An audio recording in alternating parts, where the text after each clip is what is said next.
Bonjour, bienvenue dans cette vidéo. Je vous montre comment arrondir un résultat. Alors on va voir deux choses. On va voir ce que ça veut dire au dixième près, centième près, millième près et à l'unité près. Et on va appliquer la règle pour arrondir, qui est la suivante. À chaque fois qu'on veut faire un arrondi, il faut qu'on aille regarder un chiffre de plus que ce qu'on attend. Et si ce chiffre-là est 0, 1, 2, 3, 4, c'est-à-dire ça fait 5 valeurs, on ne change rien. Si c'est 5, 6, 7, 8 ou 9, on va rajouter 1 au dernier chiffre. Je vous montre tout de suite. On a ces deux exemples-là. Alors au dixième près, ça veut dire un chiffre après la virgule. Donc ici, je vais lire 3,4. Je regarde le chiffre qui est après le dernier chiffre que j'ai écrit. Donc après ce 4, je vois qu'il y a un 1. Puisque c'est 1, j'ai rien à faire, je ne change rien.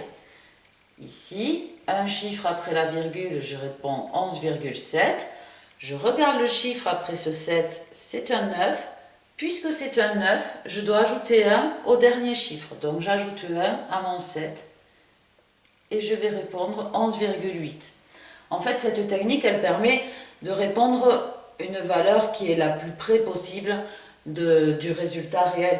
Donc ici, 11,8, c'est plus près de ce nombre-là que 11,7.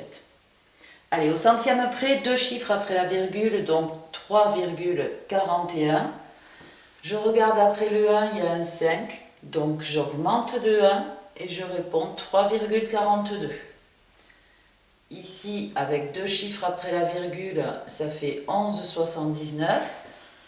Après le 9, il y a un 6, donc je dois rajouter 1 au dernier chiffre. Je rajoute 1 à 9, ça fait 10.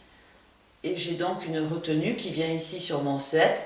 Et donc ça va faire 11,80 ou 11,8. Au millième près, trois chiffres après la virgule. Après mon dernier chiffre, il y a un 7, donc j'augmente de 1 le dernier chiffre. Et donc je réponds 3,416. Ici, trois chiffres après la virgule. Après le dernier chiffre qui est 6, il y a un 1, donc je ne change rien. Allez, pour finir, à l'unité près, ça veut dire aucun chiffre après la virgule. Donc ici, je lis 3. Après, le chiffre qui suit 3, c'est 4, donc je ne change rien. Ici, je lis 11, aucun chiffre après la virgule. Après mon dernier chiffre, il y a un 7, donc j'augmente de 1 mon dernier chiffre et donc je réponds 12.